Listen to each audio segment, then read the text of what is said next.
Esta é a quarta mensagem da série Principados. E a mensagem de hoje é o Principado da Grécia, o espírito do humanismo. Gostaria de ler, a princípio, no livro Daniel, capítulo 10, logo em seguida a vitória do anjo contra o Principado da Pérsia. Ele diz assim para Daniel: ao que lhe acrescentou, está registrado em Daniel capítulo 10, versículo 20. Sabes por que eu vim a ti? Contudo, agora terei que retornar para seguir pelejando contra o príncipe da Pérsia. Todavia, logo que eu sair, o príncipe da Grécia virá.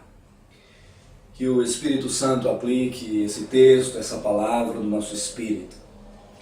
Gostaria, antes de entrar diretamente no assunto do Principado da Grécia, o espírito de consumismo, fazer aqui vamos dizer, uma espécie de desabafo como filho de Deus. Há muitos anos que pastoreio parte da Igreja do Senhor e lamento muito pelos teólogos que exaltam muito a sua teologia, os seus estudos, a sua intelectualidade, porque isso também é Principado da Grécia. Lamento muito as religiões, Principado da Babilônia, que sempre seguem um líder. Você viu que é um dos pontos do Principado da religiosidade. É seguir um líder, sua ideologia, seus feitos e girar sua vida em torno dele. Lamento muito. Por que eu estou falando isso? Porque eu vou falar sobre o Principado da Grécia e eu estou falando, como desde a primeira mensagem, sobre guerra espiritual. E os teólogos, especialmente os tradicionais, que se acham os donos da inteligência e da sabedoria, e não passam de homens naturais querendo descobrir Deus de forma natural, debruçados nos seus estudos, que são contra revelações, mas ao mesmo tempo buscam revelações humanas, porque eles passam 6 meses em Westminster, ou um ano não sei aonde, buscando o quê? Revelações. Mas é mais fácil dizer, eu fui buscar revelações em livros, do que buscar revelações em Deus. São pessoas assim, eu lamento muito, porque ao invés de buscarmos a Deus, nós estamos competindo, e competição também é espírito da Grécia. Dentre esses teólogos, eles dizem que guerra espiritual é um modismo que veio com Peter Wagner da década de 80. Eu declaro mais uma vez que se guerra espiritual for moda, começou lá no Jardim do Éden, quando Satanás lutou querendo ser igual a Deus, depois enganou nossos primeiros pais e até hoje ele luta. Então, se for moda, a guerra continua. Agora, eu creio que esses teólogos, na verdade, eles acho que creem até que o diabo não existe. Eles são muito naturais e eu lamento muito, porque essas mensagens falam de guerra espiritual e eles guerreiam, estão morrendo, as igrejas adoecidas, as pessoas sem cura, mas estão discutindo suas famosas teologias ao invés de irem para a palavra de Deus. Esses mesmos que se dizem tão intelectuais, especialmente no grego, e nós estamos falando de espírito da Grécia, se acham doutores do grego e do hebraico, na verdade, não passam tempo buscando a Deus, debruçando seu coração e seu espírito na palavra de Deus, fazendo o contrário do que Jesus fazia e discutindo opiniões. Estou dizendo tudo isso, dando esse desabafo, porque é guerra espiritual. E vou lembrar em todas as mensagens, Efésios capítulo 6, versículo 12. A nossa luta não é contra carne e sangue, mas contra principados e potestades, dominadores deste mundo tenebroso, espíritos malignos nas regiões celestes. E por isso não citei os nomes, porque a minha guerra não é contra os nomes, os expoentes, mesmo os teólogos, mas a minha guerra é contra aqueles que estão por trás, aquele que está por trás de toda maldade humana, de todos os laços, porque ele é aquele que quer nos enlaçar como um pássaro é enlaçado no laço do passarinheiro. Lembre-se, querido, a nossa guerra não é contra carne e sangue, mas contra principados. Esse texto de Daniel, capítulo 10, versículo 20, o anjo fala, né? E o anjo falou com Daniel, porque os anjos, a Bíblia diz, que eles são servos de Deus a favor dos que hão de herdar a salvação. Então, esse negócio de anjo falar ou servir não passou. Né? Os teólogos acham que passou. Bom, se os anjos hão de servir, os que servem, são meninos de Deus, hebreus, os que hão de herdar a salvação, então a salvação não parou. Então é sinal que também os anjos não pararam seu ministério de instrumentos de Deus, de ministros de Deus. E o anjo falou aqui com nosso irmão Daniel: olha, é o seguinte, eu vou voltar pelejando contra o principado da Pérsia, e quando eu sair, o principado da Grécia virá. O principado da Grécia é registrado também em Daniel 2,39, na visão, no sonho de Nabucodonosor, quando ele teve a visão da estátua, e Daniel foi decifrando que a terceira parte, que era o ventre, era o reino inferior aos dois primeiros, que seria Babilônia e Medo-Persa, mas esse reino, apesar de menor, ele encheria toda a terra. E está falando do principado da Grécia, e de fato encheu e continua enchendo toda a terra, com a sua filosofia, com o seu intelectualismo, com tudo que se ensina. Todas as filosofias são baseadas na Grécia, nos filósofos antigos. Todo o dualismo platônico ainda hoje é estudado. As filosofias dos epicureus e estoicos antigos são vividas hoje. Os epicureus eram tudo pelo prazer, os estoicos, fundados por Zenão de Cítio, essas duas ramos de filosofia com as quais Paulo se deparou lá em Atenas, capital da Grécia, e eram o Epicuro, tudo pelo prazer, Zenão de Cítio, que é o fundador do estoicismo. Os estoicos era tudo é destino, tudo tinha que acontecer, e então tirava toda a caminhada do homem, as suas orações, uma vida de oração, de busca de Deus, porque tudo destino mesmo, para que eu vou orar? Especialmente a filosofia grega tem destruído por causa das filosofias nas faculdades, nas escolas, especialmente o evolucionismo. O homem evolui-se, o homem cresce, o homem faz seu próprio caminho, o homem é o centro do universo, o homem é o ser mais forte, e então a origem das espécies, toda essa filosofia humanista, toda essa filosofia evolucionista, todas elas têm raízes na Grécia, no Principado da Grécia. Por isso eu chamei o Principado da Grécia o espírito do humanismo, ou espírito humanista, porque é quando quer colocar o homem no centro. Então toda essa questão de competição, de exaltação do homem, exaltação da beleza exterior em detrimento da beleza interior, exaltação do ter em detrimento do ser, exaltação do pensar em detrimento do crer, exaltação do homem em detrimento de Deus. Enfim, vem da filosofia grega, que o homem evoluiu, a origem das espécies é a teoria darwiniana, mas veio, na verdade, da filosofia grega, que o homem também, nessa evolução, ele não passa de aminoácidos e proteínas, etc., foi ali até se desenvolver. E eu sempre tenho uma frase que eu digo: quando você tira Deus da sua história, você comete um suicídio. Quando você acha que é o homem sem Deus, o homem não precisa de Deus, ele é o seu próprio Criador, e ele tem que ser ele mesmo adorado, você comete morte. Porque se Deus não existe, então tanto faz eu matar uma pessoa quanto derrubar uma árvore. Por isso jovens universitários, dos campos universitários, muitas vezes destituídos de fé, destituídos de propósito, destituídos de uma vida que tenha sentido, eles pegam ali uma arma e saem matando pessoas, depois se matam. Porque eles aprendem na faculdade, Deus não existe mesmo. Se Deus não existe, por que eu então preciso fazer qualquer coisa boa? Por que eu não posso roubar a carteira de alguém? Por que eu não posso maltratar pessoas? Bom, Deus não existe mesmo, eu faço o que eu quiser, o que me der prazer. O Epicuro dizia isso. Então, essa filosofia grega é um principado terrível, onde Satanás ele quer tirar Deus da história. Então ele vai usar escritores para tirar, até mesmo no meu evangelho, como eu citei no meu desabafo, teólogos tiram Deus da história. Eles discutem o nome da igreja, discutem a sua teologia, as pessoas vivem ali, fazem os congressos centralizados num homem, num ser imponente, inteligente, doutor em línguas, e esquecem da presença de Deus, reúnem congressos, buscam tudo menos Deus, discutem tantos assuntos na sua própria inteligência, menos a presença de Deus. Isso, queridos, é espírito grego. Mas eu quero, sempre para simplificar e para que sempre fique entendido, eu quero colocar princípios, eu quero colocar 4 pontos que o Espírito Santo colocou no meu espírito, do Principado da Grécia, ou espírito do humanismo. Em primeiro lugar, o Principado da Grécia, o espírito do humanismo, é individualista. A filosofia grega é a filosofia do indivíduo como ser supremo e não da humanidade. Ele não pensa em família, ele não pensa em povo, ele não pensa na humanidade, mas o humanismo pensa no individualismo, o ser acima de tudo. Daí de onde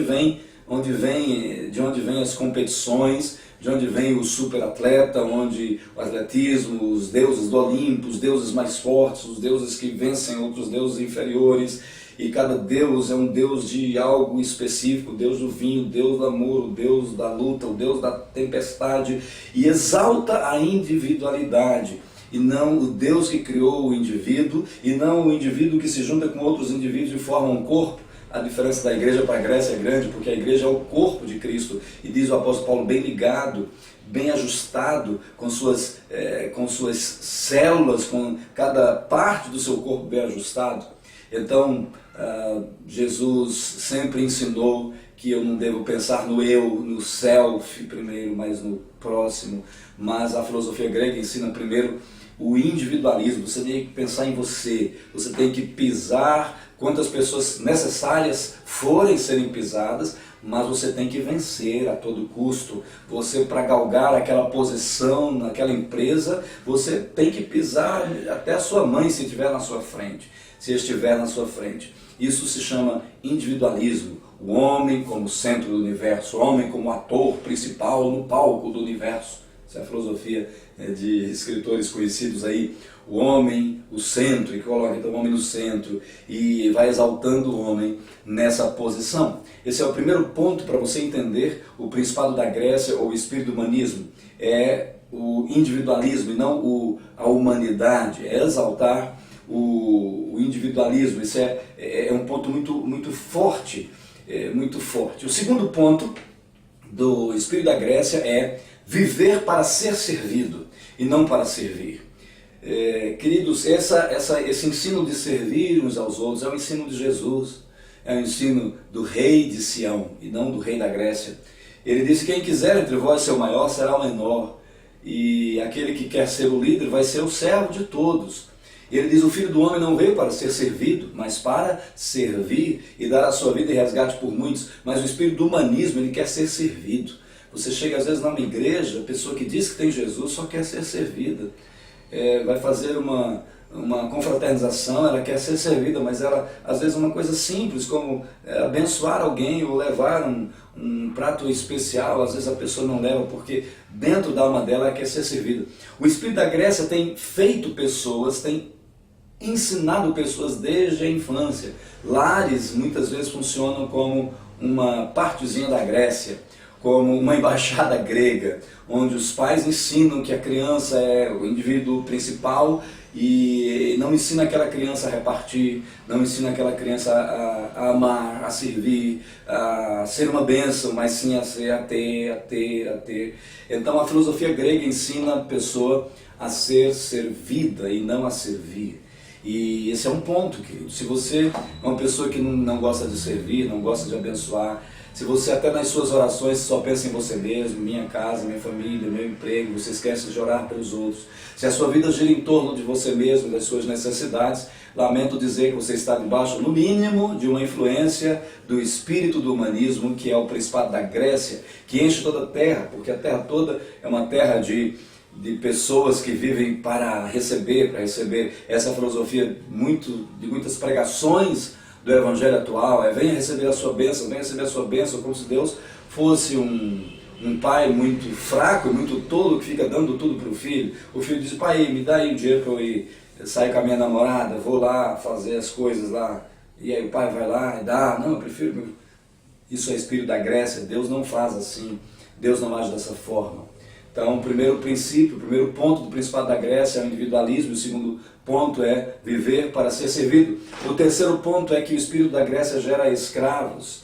Você vai ver que a Grécia gera escravos dessa competição, escravos dessa vontade de crescer, escravos desse desejo, desses sonhos. A Grécia sempre coloca pessoas como escravos, inclusive os pedagogos antigos eram os escravos que ensinavam os filhos. E o Principado da Grécia, ele gera escravos. gera pessoas para a escravidão. Tem que ter alguém que lidera, é uma pessoa que não pensa por si mesma. Até dentro da igreja, muitas vezes, nós vemos essa filosofia grega, onde pessoas se tornam escravas, escravas dos seus líderes, escravas dos seus pastores, escravas dos seus profetas, escravas e etc. Isso está errado, queridos. O apóstolo Paulo, o homem de Deus, filho de Deus, que está no céu com o Senhor, aguardando a ressurreição do corpo, ele disse: fomos comprados por excelente preço. Nós éramos escravos, estávamos debaixo da influência grega. Fostes comprados por bom preço, não vos façais escravos de homens. Nós temos que honrar pessoas, sim, mas ser escravas delas de forma alguma. Nós não podemos ser propriedade de ninguém. A Bíblia diz que nós somos propriedade exclusiva de Deus. O apóstolo amado Pedro, ele diz em 1 de Pedro 2,9 que nós somos raça eleita, sacerdócio real, nação santa, propriedade exclusiva de Deus. Eu não me coloco como propriedade de ninguém, a não ser de Deus. Então ninguém será o meu dono, nenhum líder, nenhum guru, nenhuma pessoa que diz é o meu mentor espiritual, não será o meu dono, porque eu fui chamado para a liberdade. Onde tiver um princípio de alguém ser dono de outro, você não dá um passo sem perguntar ao seu líder, e seu líder que manda. Não, você tem que honrar pessoas como Jesus nos ensina, mas ser escravo, isso é Grécia, querido. O Principado da Grécia, em terceiro lugar, ele faz isso, ele gera escravos. Mas o quarto ponto do Principado da Grécia é: esse Principado do humanismo extrai o pior das pessoas. Bom, parece uma contradição com os primeiros 3 pontos, que exalta o homem, o individualismo, que faz a pessoa querer ser servida, mas depois que gera dentro dela um espírito de escravidão. Mas o quarto ponto é: o espírito da Grécia extrai ou tira o pior das pessoas. Não vê o melhor nas pessoas, ele tira o pior das pessoas. E, por exemplo, você pega um atleta, então se o atleta, na filosofia grega, ele tem que ter toda a perfeição nos músculos, ela tem que ter toda a perfeição para conseguir atingir determinado alvo, ou conseguir, se for atleta, atingir ali aqueles milésimos de segundos a menos, aquele milésimo de segundo a menos para ganhar uma corrida, para ganhar um prêmio, para exaltar o nome de si mesmo e do seu país. Mas ali, se ele engordar um pouquinho, então ele já é descartado. Porque o espírito da Grécia tira o pior das pessoas, ela exalta enquanto o espírito da Grécia, isso a gente vê no atletismo, nos jogos, no futebol, nos outros jogos, a pessoa é boa até um certo ponto, até uma certa idade, mas com 30 e poucos anos essa pessoa já é velha. E muitos atletas, porque estão debaixo desse espírito grego, eles caem em depressão, eles começam, alguns, a usarem drogas, alguns não tem mais aquele estrelato, os microfones, os que ficavam focando, não existem mais as reportagens, os repórteres assim assediando. Agora eles estão ali e se sentem sozinhos, se sentem anônimos, e aí começa o pensamento: você não vale nada mais, você só valia quando você fazia gol, você só valia quando você nadou muito bem, mas agora você perdeu um milésimo de segundo, tá vendo? Alguém ganhou o seu lugar. E então assim o espírito da Grécia vai extraindo o pior das pessoas, diferente de Jesus, que sempre extraiu o melhor de cada um de nós. Ele olhou 12 homens, cada um no olhar humano pior do que o outro, e conseguiu ver em Pedro, um grande homem de Deus. Ele conseguiu ver em João amor. Ele conseguiu ver em Tiago, em Zebedeu. Ele conseguiu ver nesses homens coisas que ninguém via, coisas que nenhum religioso via. Isso é Deus, mas a Grécia não vê. Então a Grécia sempre extrai o pior, queridos. Então é hora de a gente pregar sim contra o pecado, dizer que em nós nada temos de bom, e dizer que realmente o pecado é a desgraça da humanidade, a depravação total do homem, mas Jesus veio ao mundo para resgatar o homem, porque ele sabia o valor que nós temos. Ele disse: que adianta o homem ganhar o mundo inteiro e perder a sua alma? Então, queridos, nós temos que lutar contra o Principado da Grécia, o Principado do humanismo, que exalta o homem acima de Deus, que faz a competição ser o lema da vida das pessoas, que está por trás de toda a filosofia de evolucionismo, de tirar Deus de ateísmo, de tirar Deus da história, do intelectualismo sem Deus, da sabedoria animal e diabólica, como disse Tiago. E eu quero que você lembre desses 4 pontos, que o espírito da Grécia, o principado da Grécia, o espírito do humanismo, ele exalta a individualidade, o homem até um certo ponto. Depois ele faz a pessoa viver só para si, para ser servida. Depois ele gera essa pessoa escrava, escrava do sistema, escrava daquela própria competição, escrava daqueles sonhos. Daí tanta moça linda nas passarelas que se acham horríveis e entram no caminho da bulimia ou da anorexia, porque elas são escravas de uma empresa, são escravas da filosofia da beleza exterior, são escravas, gera escrava e no quarto lugar extrai o pior delas. E aí você vê que os gregos então se tornam pessoas deprimidas, tristes e começam a morrer. Mas essa filosofia grega, ou esse espírito humanismo, encarnado por um ser pessoal, um anjo diabólico, ministro de Satanás, ele está guerreando. O anjo falou aqui, ó, eu vou sair guerreando contra a Pérsia, mas a Grécia virá. E eu quero então terminar. Eu quero terminar essa breve mensagem sobre o Principado da Grécia antes de orarmos, lendo o texto de Zacarias, que é o meu texto preferido quando fala do espírito da Grécia. Zacarias capítulo 9, tem uma palavra tão linda aqui, versículo 13. Na verdade, eu vou ler o versículo 12 e o versículo 13. Diz assim: retornai à fortaleza, ó presos da esperança. Hoje também anuncio que te recompensarei em dobro, pois curvarei Judá como se curva um arco de guerra. Usarei Efraim como seta, convocarei teus filhos, ó Sião, contra os teus filhos, ó Grécia, e te farei como a espada de um valente, ó Sião. Isso está em Zacarias 9, versículos 12 e 13. O Espírito Santo está dizendo por meio do seu profeta Zacarias aqui, que vai usar Judá como arco de guerra e Efraim como seta ou flecha nessa guerra, para que esses filhos de Sião vençam os filhos da Grécia. Se a Grécia tem enchido toda a terra com seu humanismo, seu evolucionismo, seu ateísmo, seus pecados de exaltar o homem, pegar a glória para o homem, que é o mesmo intento de Satanás, o homem tomar a glória para si. Temos que fazer o melhor, mas a glória tem que ser de Deus. Aqui é uma palavra dizendo que Deus vai ajudar pais e filhos, o pai como arco e o filho como flecha. Ou que os pais comecem a ser arcos, usados por Deus. Judá é a figura paterna aqui. Judá é uma figura aqui que Deus está dizendo, eu vou usar Judá, porque é a figura paterna, porque Deus usou Judá para formar todo o povo de Israel, ou dar o nome ao povo de Israel, o povo de Judá, o reino do sul, aquele reino de onde estava Davi, aquele homem que conseguiu unir as 12 tribos. Então o Judá aqui é a figura dos pais, a figura dos líderes, sejam usados como arco de guerra. E o Efraim é o que? É o filho, a figura do filho. Aquele filho mais novo, aquele filho ou aquela geração que veio de José, mas veio de toda essa família de Israel. Então Efraim usado ali, que nasceu no Egito, mas o coração não era do Egito. Então eu vou usar os pais, os líderes como arco, e eu vou usar os filhos como flechas para vencerem a Grécia.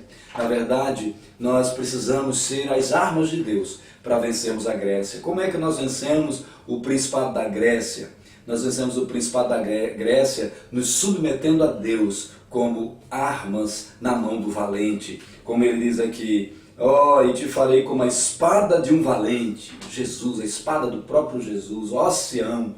E ele vai nos usar como essa espada de um valente. Queridos, como é que eu venço o espírito da escravidão? Buscando em Cristo a verdadeira liberdade, a verdade que nos liberta. Como é que eu venço o espírito da Babilônia, da Babel, da religião, sendo de Betel, da casa de Deus? Porque Betel é o contrário de Babel, sendo realmente vivendo na presença de Deus, não dispensando tudo que é religião e buscando realmente Jesus como único caminho, única verdade, única vida. Como é que eu me livro do espírito do ocultismo, ou Principado da Pérsia, uma vida de oração, de presença de Deus, até receber as revelações. Nós falamos de revelações, não revelações de homens, revelações de Deus, baseadas na sua palavra, mas de Deus, somente de Deus. Eu não preciso de mentores humanos, eu preciso de Deus. Então você vai buscar a verdade do Senhor. E como é que nós nos livramos do Principado do humanismo, ou do Principado da Grécia, espírito do humanismo? Sendo armas nas mãos de Deus. Você quer se colocar, querido, como arma na mão do valente, do Senhor Jesus? Pais, sejam arcos. jovens sejam flechas e deixemos Deus nos usar. Deixemos Deus nos usar na palavra, no procedimento, no amor, no trato, na pureza. Não busquemos competir com outros religiosos, competir com igrejas, competir por fama, competir por sucesso, que isso nada, não vamos levar nada disso. O apóstolo Paulo disse: a nossa esperança em Cristo, se limitar só a essa vida, seremos os mais miseráveis de todos os homens. Vamos nos colocar como armas nas mãos de Deus e Deus vai nos usar. Quero orar por cada um de nós. Pai, eu quero orar para que nós sejamos como armas nas tuas mãos, como o Senhor disse por meio do teu filho, nosso irmão Zacarias. O Senhor vai usar Judá como arco e Efraim como flecha. Usa, Senhor, os pais e líderes como arcos de guerra. E usa, Senhor, estes jovens, adolescentes, crianças, jovens, como flechas, para que possamos vencer pela palavra profética. Os filhos de Sião possam vencer os filhos da Grécia. Senhor, livre os teus filhos jovens de viver o estilo grego de escravidão mental, espiritual, emocional, do endeusamento do corpo, do Deus sexo, do Deus vinho, do Deus prazer, do epicurismo, do estoicismo. Livra-nos de tudo isso, Senhor. Sejamos nós armas nas tuas mãos e sejamos espada nas tuas mãos, Jesus. Em nome de Jesus eu passo com a autoridade do nome de Jesus o sangue do Cordeiro como sacerdote espiritual entre nós, os filhos de Deus, e o espírito da Grécia, em nome de Jesus. Amém.